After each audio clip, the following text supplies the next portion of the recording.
Seremos salvos pela graça somente? Se alguém morrer em adultério, por exemplo, poderá ser salvo? A salvação é somente pela graça, professor? Se for somente pela graça, de repente alguém que está em pecado e morrer, ainda assim com a graça de Cristo ela poderá ser salva? Nós temos que entender o que é morrer em adultério. Porque tem uma compreensão muito errada e distorcida a respeito desse assunto.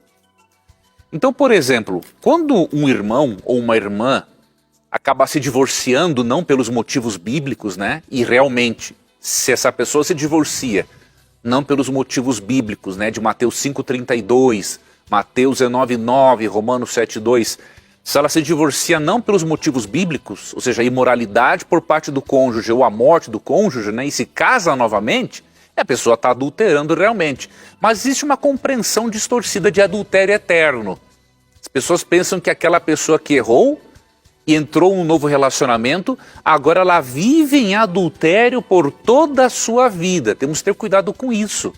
Porque senão, Deus não pode perdoar o adúltero.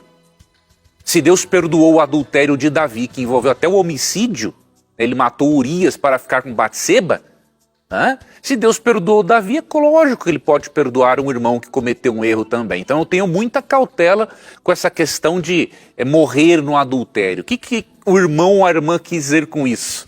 Se foi nesse aspecto, você está equivocado em dizer que ele morreu no adultério. Agora, óbvio, se o cara morreu sendo pecadeiro e não pecador, ele não tem como ter a salvação.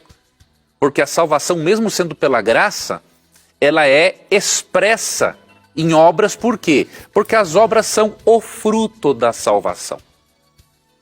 Elas não são o meio. Ninguém vai estar no céu pelas obras. Diz Efésios 2, 8 e 9.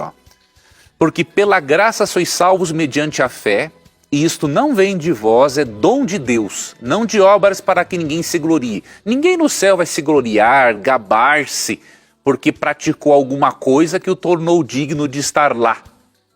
É o que o texto está dizendo. Agora, no verso 10, há um complemento.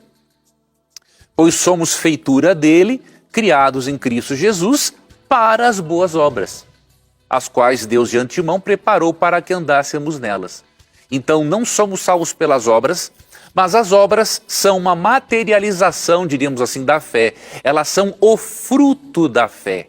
Elas fazem parte do processo de santificação. Então, lê Efésios 2, 8 a 10, reflita, e aí você vai conseguir colocar a graça no seu devido lugar e as obras no seu devido lugar.